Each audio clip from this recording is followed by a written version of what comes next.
Welcome to the Slop Temple. We pray this video helps. In this video, I will explain how to make a grid for a softbox. First, let's gather our essential materials.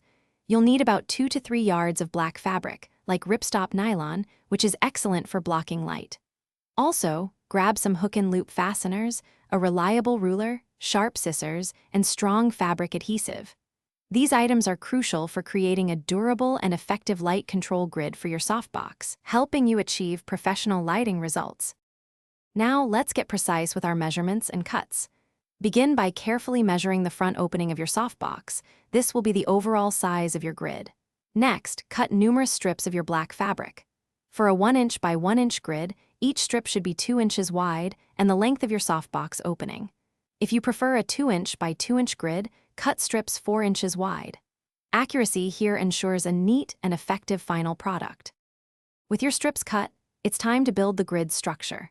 Take each fabric strip and fold it lengthwise, securing the edges with your fabric adhesive to create a clean, finished edge.